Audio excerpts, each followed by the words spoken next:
Hey everybody, welcome back to my channel. It's a beautiful day to be alive. Today I'm going to be reviewing the Whitney Simmons Alive app.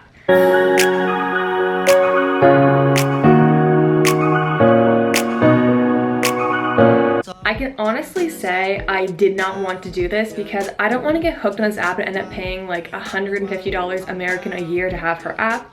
But I do feel like I owe it to myself to try it out because I am an OG Whitney Simmons fan. Like, I've been there since the start of her YouTube channel, back in her old like video days that she makes fun of now, which I still thought they were amazing back then, let me just say. I've been a follower of her on her Instagram for forever. Like, I'm seriously such a big fan of Whitney. It is amazing how far she's come, and she has been such a huge inspiration to me. So I feel like I owe it to myself to check out her app at least, just to find out if it would be worth it for me to get it. And yeah, I figured I could just take you guys along for the ride. So I definitely do have experience with some of these big YouTubers and Instagrammers workout guides. I've tried the Natasha Oceane cut guide, and I've also tried Gabby Shayan's original guide. I fell in love with Gabby Shayan's original guide. It was my Bible as far as the gym went for probably the first 6 months to a year that I was working out.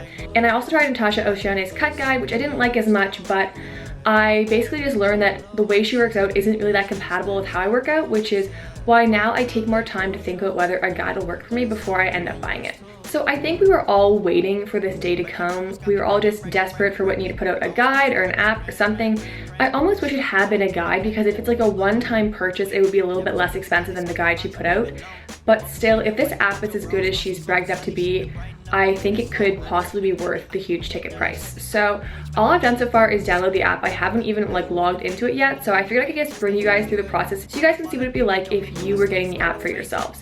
And then I'm just gonna do one of her workouts today, film it for you guys, let you guys know what I think about it, and then I'll just throw this video up on YouTube. And if you guys are interested in seeing more of my opinion on it, I can definitely tell you guys, and I'll be really candid about whether or not I ended up buying the app or not. I do want to apologize because I'm going to be filming this video throughout an entire day. Right now it's about 3 o'clock in the afternoon, so I'm just going to show you guys what the app looks like. I'll be at like 4:30. I'm actually going to go to the gym and film this, and then when I get back to my house it's going to be completely dark, so there's going to be a lot of different light and outfits and spaces used in this video, so I hope that's okay with you guys. It's probably not going to be the most put together video I've ever made, but I really hope it helps somebody in their decision to whether they're going to buy this app or not. So I'm just going to start screen recording and then show you guys what the app looks like.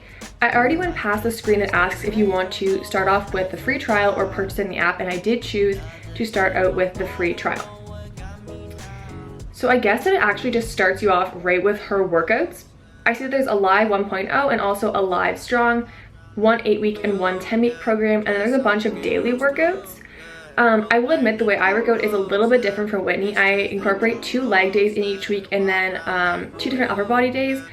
One would be my chest and back day, and the other one is my arm and shoulder day. I think she does hers in a push-pull method, which is a little different from mine, but I'm not against trying out the way she does it.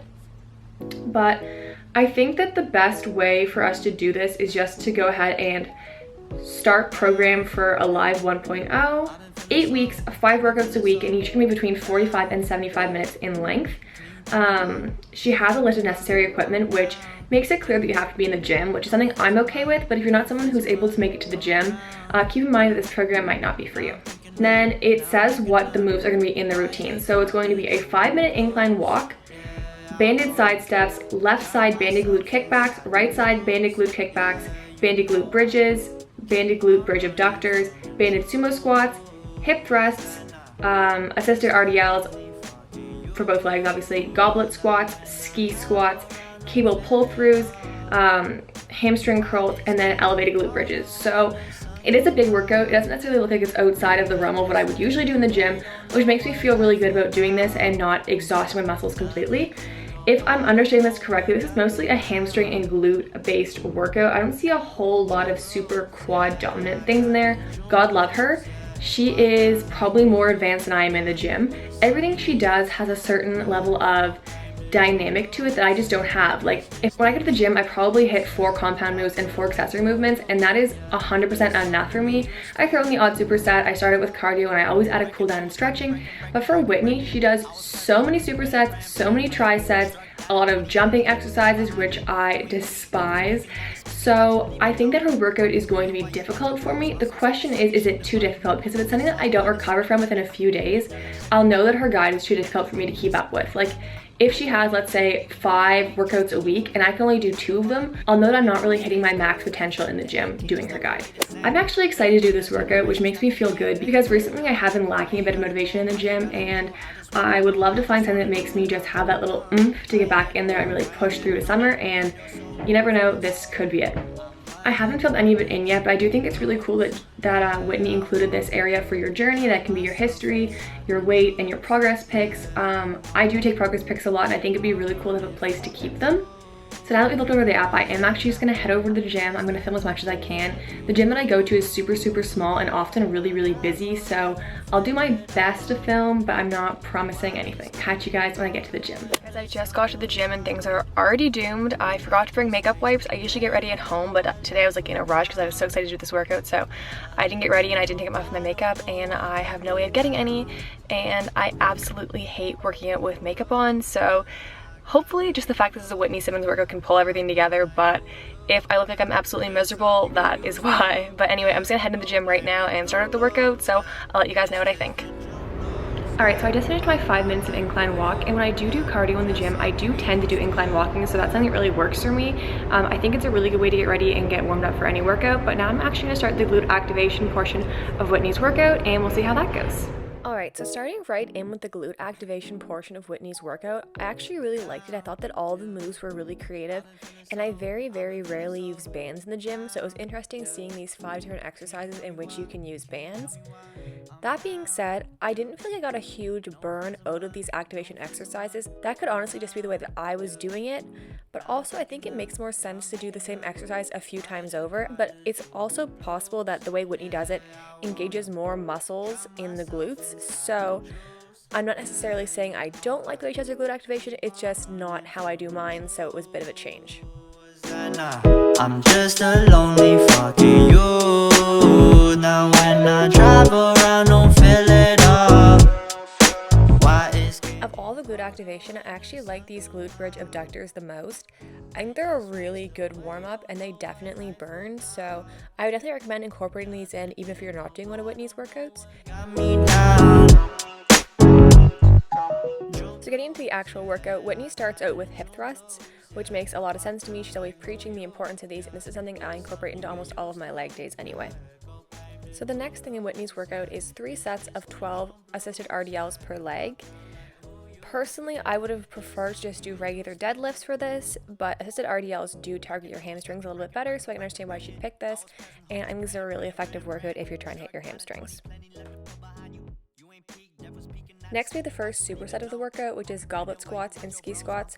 We all know how much Whitney loves her supersets. They're not exactly my thing, but they're definitely good for getting a burn going, and I love those ski squats. The depth is amazing and the burn is real. I had honestly never done them before, but I'm definitely going to be incorporating them from now on.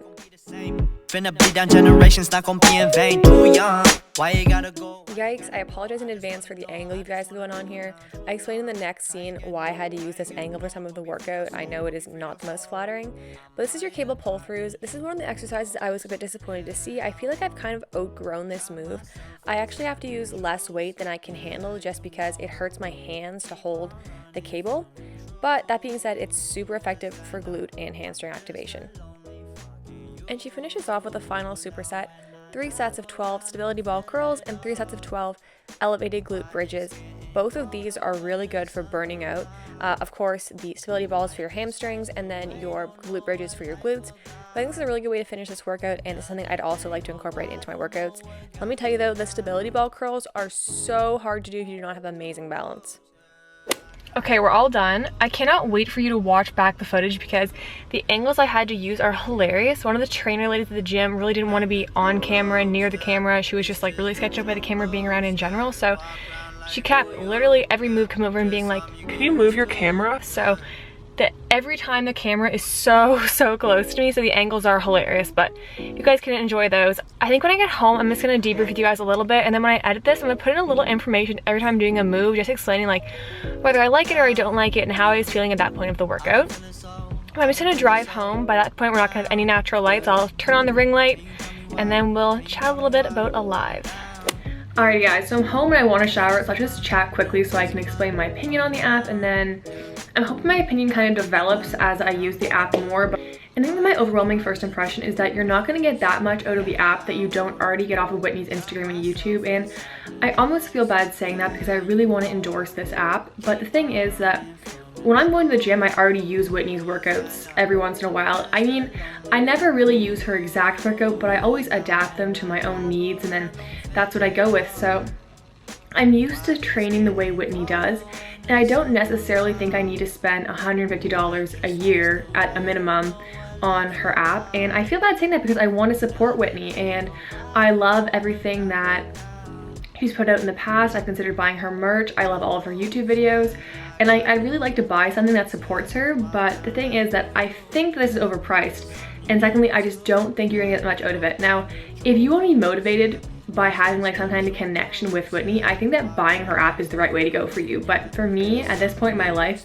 I don't think it's worth it to me to spend this much. But that being said, I've done one workout on the app. There are tons and tons and tons. I'd like to follow it for a full week before I come to a final conclusion, so I am going to keep going with it this week. If I film those videos, I'll make another YouTube video, or I'll post with them on my Instagram at jmurphyfit. But I'm worried that I wouldn't get my money's worth out of this app, especially where I'm already doing her workouts, and she's posting a lot of her live workouts on her YouTube. I know it's not every single one, but she's posting enough of them that I could fit together a workout plan for myself, I'm pretty sure. So I think the app's really cool. It has a few glitches. For example, my entire workout restarted at like the halfway point. So according to the app, I only spent 26 minutes doing the workout because I had to skip through all the first exercises again in order to get to where I was in the workout. The rest timers weren't really working that well for me, and they weren't having any sound even after I turned the sound on.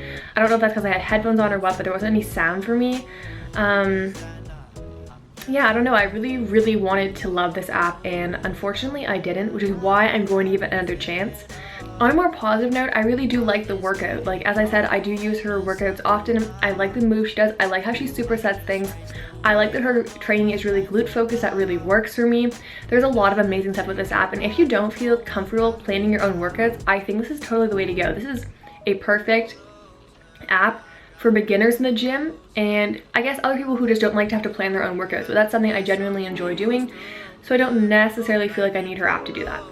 I mean, everything I said at the start of the video still applies. I love Whitney. She inspires me. She's amazing. She is literally the health goddess of YouTube, in my opinion. Her and Sarah's Day are my like go-tos, but I don't think her app is necessarily worth it yet. I think she has a lot of things she could do to make it better. She could definitely fine-tune the app so that it's perfect. But at this point, I don't necessarily think it's worth it for the average gym goer to buy Whitney's app. But anyway, you guys, I really want to end this on a positive note. As Whitney said, it's a beautiful day to be alive. I hope you guys enjoyed this video and it helped you out in some way or another. Let me know your opinion on the app down below, because it's totally okay if you have the opposite opinion of me. Definitely follow me on Instagram if you want to see any updates on this, at jmurphyfit and at Juliana_Murphy. Have an amazing week. Let me know what you want to see for future videos. Don't forget to like this video, subscribe to my channel. It means so much to me, and I hope I'll see you guys all again soon.